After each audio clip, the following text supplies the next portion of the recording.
काय सांगा बुद्धी काय सा बुद्धिमत्तावर एवढं ज्ञान आमच्या हनुमंतरायचंय. हा मग तुम्हाला माहिती नाही, तुम्हाला माहित असून जर तुमची काळजी करायला बाकीच्यानं काय करावा हे जरा अदट दाटू का महावीर मुखी राम नाम निरंतर त्या कोण अर्थ दुस्तर काय सत्वर साधील. आम्हाला माहिती आहे तुमच्या नामामध्ये ती शक्ती आहे. आदत्त दाटू गावीर महाराज गुरुसारखे असणारे आमच्या हनुमंतराय त्या ठिकाणी.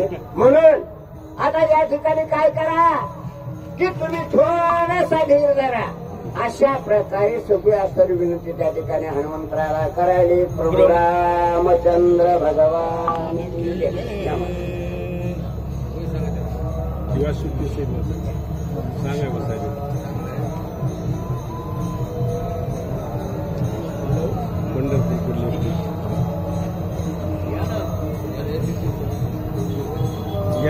ब्रह्मादिका दुर्धर शक्ती त्वरिता परतेल मारुती ऐसी न मानावे रघुपती शीघ्र गतील. असो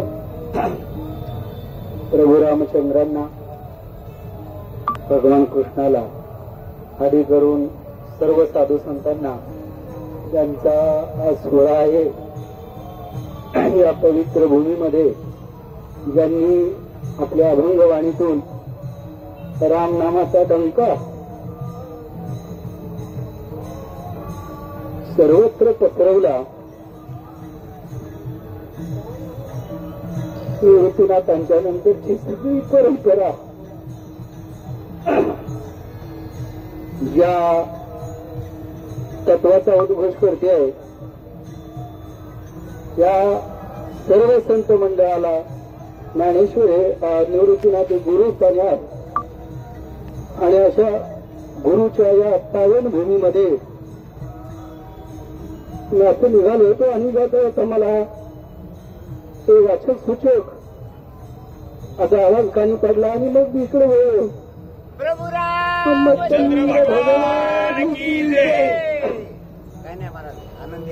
जन्मोजन्म आम्ही बहुपुण्य केले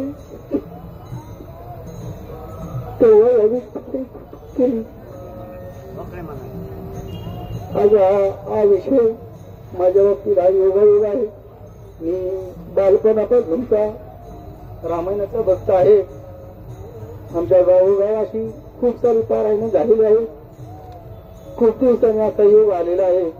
म्हणून तुम्ही संत माय बाप कृपावंत कायमी पतित कीर्तिवानू अशा पद्धतीनं साधू संतांना तुम्हा सर्व रामभक्तांना या ठिकाणी अभिवादन करतो.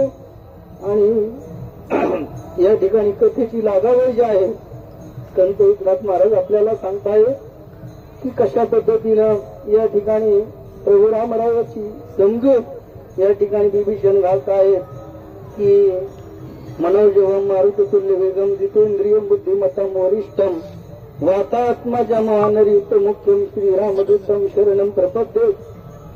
असा असणारा भक्तोत्तम हनुमंतराय त्या ठिकाणी कार्यसिद्धीसाठी गेलेले आहेत. आणि कुठल्याही पद्धतीची या ठिकाणी शंका न घेता ब्रह्मादी देवाला जी शक्ती दुर्धर आहे ती हनुमंतरायांनी आपल्या भक्तीच्या बळावर प्राप्त केलेली आहे. जिथं हनुमंतराय आहे तिथं कार्य होणारच हा विश्वास त्या ठिकाणी प्रभू रामचंद्राला आणि विभीषण त्या ठिकाणी देऊ लागलेले आहेत.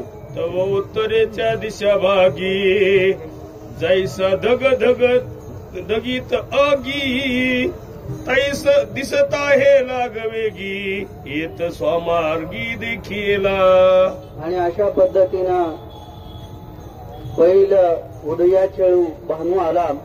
सूर्य ज्या पद्धतीनं पूर्व दिशेला लखलखीत अशा स्वरूपानं रोज आपल्याला उगवताना दिसतो.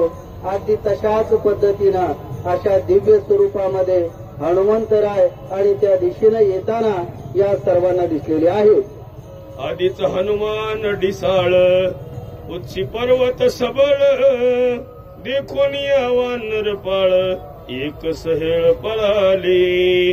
अगोदरच या ठिकाणी नाथ महाराज वर्णन करताना म्हणतात की हनुमंतराय ढिसाळ आहे, म्हणजे अतिशय अवाढव्य मनोजोग सूक्ष्मात सूक्ष्म आहे आणि व्यापकात व्यापक आहे. हनुमंतरायाच्या रूपाची तुलना कुठंच होऊ शकत नाही. आणि अशा पद्धतीनं हनुमंतराय 11 अशा पद्धतीचा पर्वत घेऊन ज्यावेळेला येत आहेत हे सगळ्या वानर मंडळीनं पाहिलं. आणि हनुमंतरायाच्या त्या आगमनाची त्यांना इतकी आणि त्या ठिकाणी आनंद वार्ता समजली. त्यांना पाहिलं, डोळ्यांनी पाहिलं आणि सगळेजण एकच प्रभू रामचंद्र भगवान की असं म्हणत हनुमंतरायाच्या दिशेने निघालेले आहेत. एकी लंगिली गिरिकंदरे, एकी पर्वत शिखरे, एकी समुद्राची तीरे, वेगवत्तर पळाले. आणि आता ते हनुमंतरायाचे सहकारी होते आणि कुणी त्या ठिकाणी एक पर्वतावर उड्डाण मारायला लागलेला आहे, कुणी समुद्राच्या दिशेनं त्या ठिकाणी उड्डाण घ्यायला लागलेला आहे. म्हणजे आनंदाचा आज आनंदी आनंद झाला.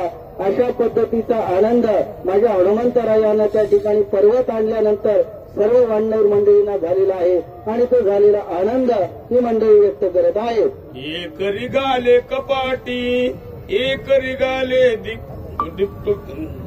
दिकुटी, एक झाडा घातली मिठी, एक संकटी पडिले.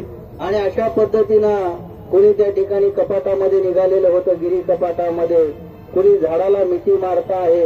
आणि असा सगळा त्या ठिकाणी सगळा माहोल हनुमंतरायाच्या आगमनानं आणि त्या ठिकाणी झालेला आहे. एक भरले दस दिशा, एकाचा ताटला घसा, एका बोलवेना सहसा, एक दिवसा सांडिला.